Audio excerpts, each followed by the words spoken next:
Hello, Huntsville. Hello, hello, hello, Huntsville.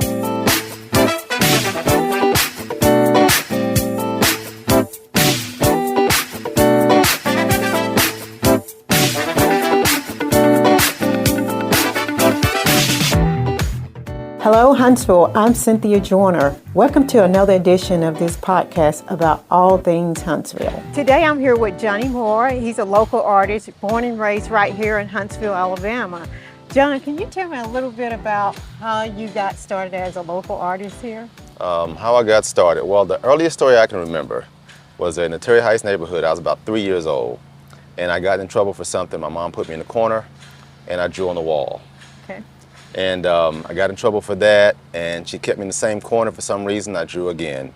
And I think it was something about that seminal moment that pushed me toward the idea of being able to affect a space with mark making. So that's where I started, my earliest recollection. So would you say it's your first love, or art would be your first love? Believe it or not, I guess if you look at it in terms of a divine thing, my first love was actually nature. And some people say that that's God's art. So nature was my first love, and art I think was a second, pretty close to that. Yeah. Was it really hard for you to get started as a local artist? Well, to get started is easy. To become, get some level of success is a little bit more challenging. To get started, just do the art. But to grow the business, you have to put about 60-70% of the time into the actual business of art, and the rest of it into the creativity. Can you please describe this mural for us today? Okay. This piece was part of a series, the I Am series is what it was called, but we had to, we halted the production because there were some money issues, so funding issues, so we did this one, and this one is called Advancing Action. And I wanted to sort of capture the idea of moving forward in a way, sort of the way Huntsville's doing right now. The I Love Huntsville, sort of iconic. And the little girl, she has a backpack on with the glasses and the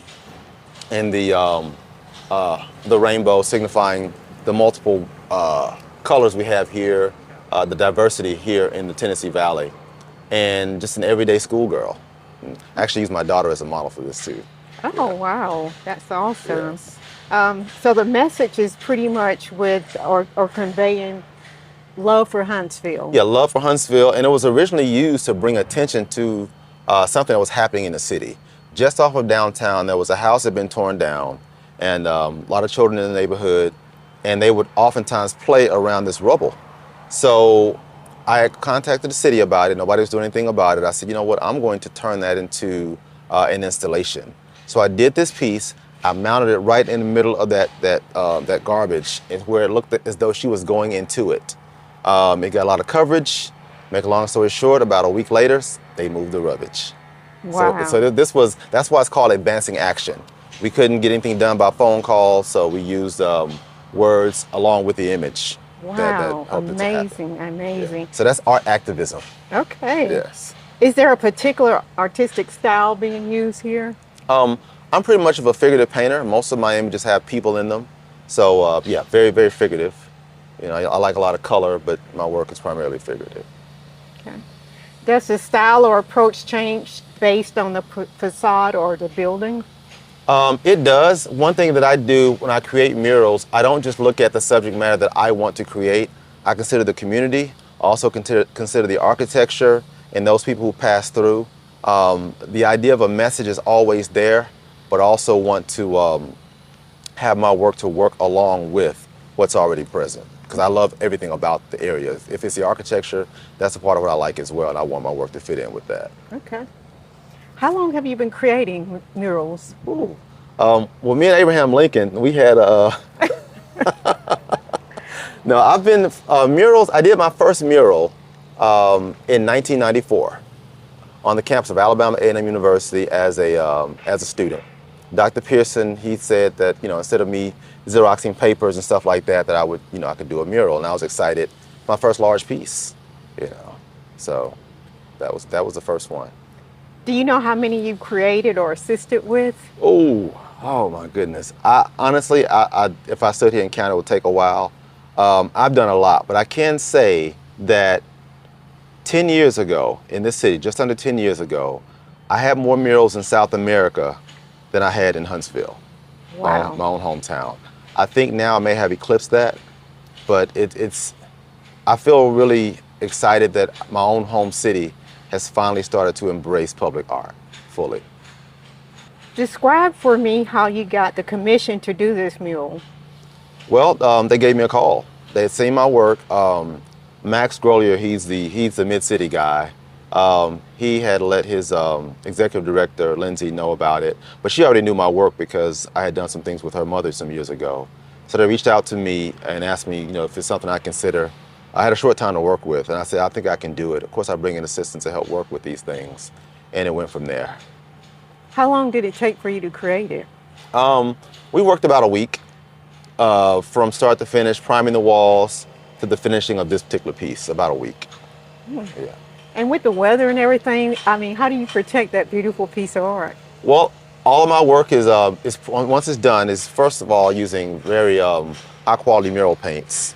And then we fix it with a fixative that helps to bind it to the paint. And once that sets, you can spill hot coffee on it, rain, and it's just fine. Interesting. Yeah. How do you define the difference between graffiti and a mural? Well, graffiti is primarily done. People looked at that as an artist going in and tagging, called it tagging back in the day, or burning.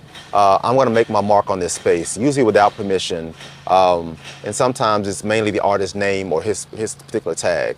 That is seen more as graffiti. But over the years, many graffiti artists such as Jean-Michel Basquiat, Banksy, Cause, these artists moved into the fine art realm.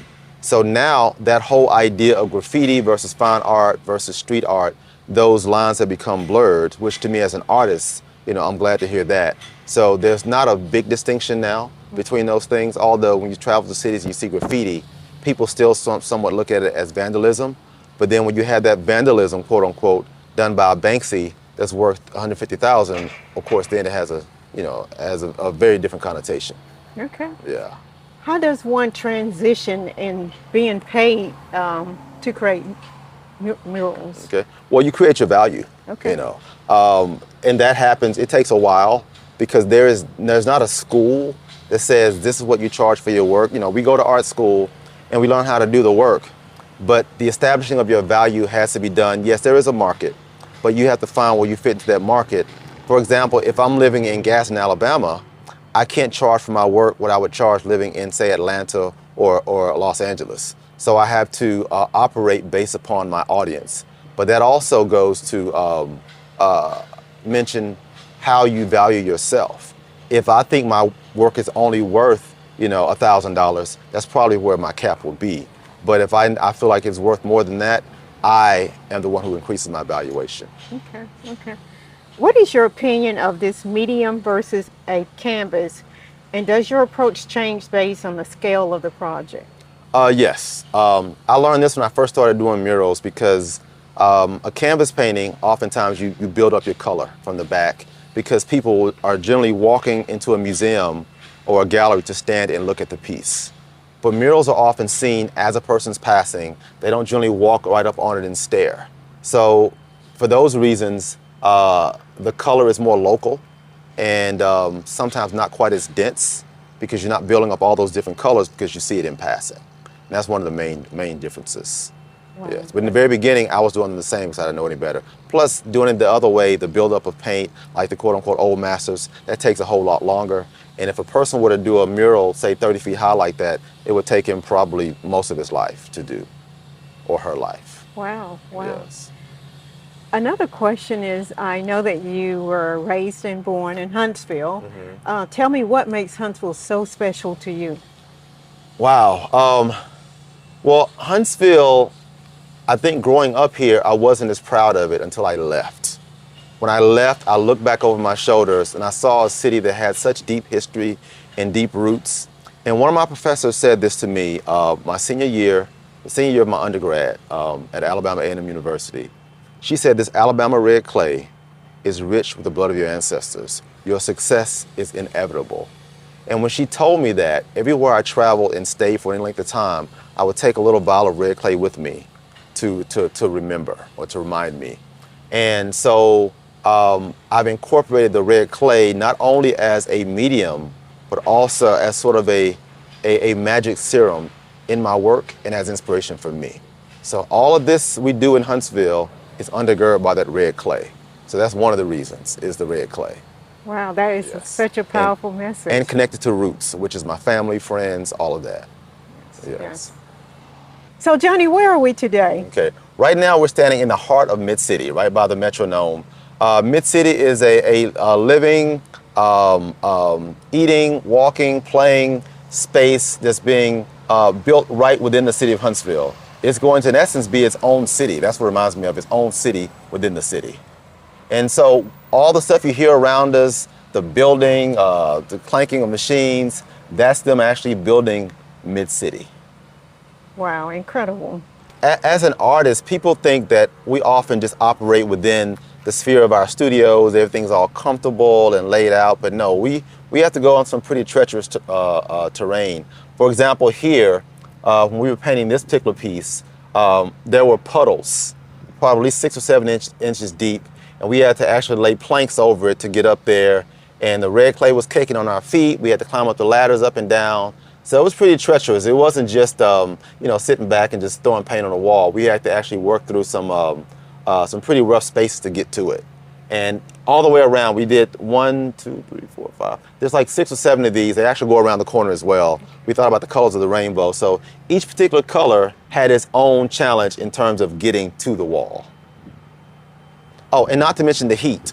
So it was pretty hot, and of course, I tried to time it best because although I've been doing it for a while, I can take the heat. People who are helping me out, they don't work with it as well, so I had to try to work around the heat. And then we had these dust storms out here every so often. You'd see, especially back there before this building was up, it was all just red clay filled, and the dust would create these little tornadoes, and sometimes it would blow through, and we could barely see each other from a few feet away. Yeah, so at those points, luckily, the paint wasn't wet on the wall at those times, or else we would have to redo it. But those are some of the things we have to deal with in terms of working with the paint on these walls and working outdoors. That's why generally an outdoor mural costs significantly more than an indoor mural.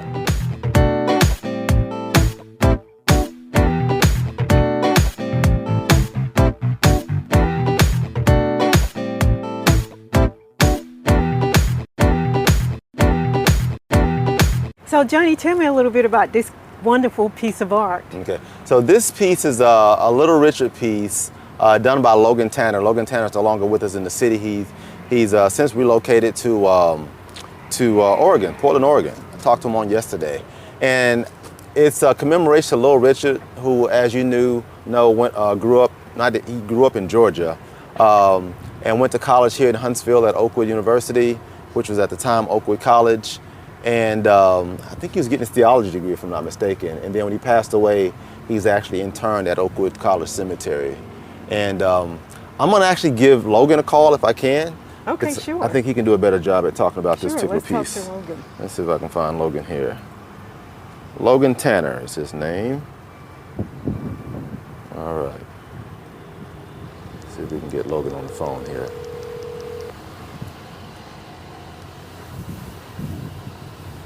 Hey, Jahni. Hey, Logan, how's it going? Oh, it's going all right. Excellent, excellent. So we're standing in front of your awesome piece of work here. And in a few words, could you just give us a little bit about the piece, what inspired it, how they end up choosing you for the piece, and things like that? Yeah, I'm not sure how they ended up going with me for this piece. I assume they saw some of my other murals in town and contacted me through that. Actually, I did a live painting event at Low Mill, doing some live art, having my art out there, and what inspired the piece was just, Little Richard himself. I knew his most famous songs, but did a little bit of a deeper dive when I got the project and tried to listen to as much of his music as I could and read his biography and tried to understand his life a little more. So yeah, I just wanted to sort of capture the vibrancy and the energy of his music with the colors and all of the shapes I used in the mural. Gotcha. So I was going to ask you about that, the color scheme. How did you come up with this particular color scheme? I just sort of played around with the colors until they felt right, felt vibrant. I had a different color scheme at first, and it was feeling a little too 90s, which, you know, isn't really the vibe for Little Richard, especially when I'm showing his early work that he's most famous for. So I just sort of played around with the colors until I got something that felt a little fun, a little vibrant, and, you know, a little different with the oranges and purples and stuff. It's something, you know, I wanted something vibrant but unique for Little Richard. Gotcha. Also, one of the things that stands out to me is the vastness of it, the actual scale. What was your biggest challenge about this piece? Yeah, it's one of my bigger murals for sure. I guess, you know, the biggest challenge is always getting to the top of a mural that big. So I had like a 30-foot scissor lift and, you know, extend it all the way to the top and then reach my arm up and get the top of the mural. But you know, and there were some wasps who were living near the top that I had to paint around a little bit. Yes. So that's it. Always part of those treacherous things of being an artist that people don't think about, huh? Yeah. I made peace with the wasps eventually. So we were fine. We coexisted. Okay. So lastly, what type of impact did you want this particular work to have? Well, I definitely wanted it to celebrate his life and his artistry. It's just the architect of rock and roll is what he's rightfully known as, and you know, it's sort of an honor for him to be associated with our city, to be buried in our city, to choose our city for his final resting place. So I definitely wanted to do him justice, and to, you know, you can't capture the liveliness and the energy of his music, you know, really in paint, but I did the best I could to get it across. And, you know, I wanted the popular scene of him with his leg on top of the piano, just sort of that bravado that he brought to the stage. I definitely wanted to get that across. And I got to meet a couple of his family members while I was working on it. They stopped by the site, and that was really cool, and they gave me their blessing. So yes, indeed. Well, I'll say this on behalf of the city of Huntsville and those of us who sit on a regular basis. We really appreciate it because you did a good job on it, and it definitely speaks of his spirit. So we appreciate that. Thank you. Yeah. And next time I'm in town, I'm gonna give it a look over, maybe try and clean it a bit, or, you know, it got tagged by some racists a while back, and they cleaned that up day of, you know, great on the people controlling the site to, you know, get that cleaned up. And it looked pretty, I think you can barely tell anything happened to it, but next time I'm in town, I'll give it a once over and make sure it's back to its former glory. Gotcha. Okay. All right, well, I appreciate it, Logan. Thanks for taking the time to talk to us on your busy schedule. Yeah, thank you for queuing me in on this. All right, we'll do. All right, well, you take care. I'll talk to you after a while. Yeah, you too. All right, bye. Bye. Hello Huntsville is hosted by Cynthia Joyner. Cynthia Joyner and Jeff Morlock are the executive producers. This podcast is produced and directed by Keith Matthews and David Person. Jake Martin and Hans Guger provided remote and in-studio audio engineering and other technical support. Chad Bell is the production administrator. The podcast theme was written and produced by Kyle Wimbish and David Person. Spread the word about Hello Huntsville, the first podcast that makes Huntsville, Alabama, the star.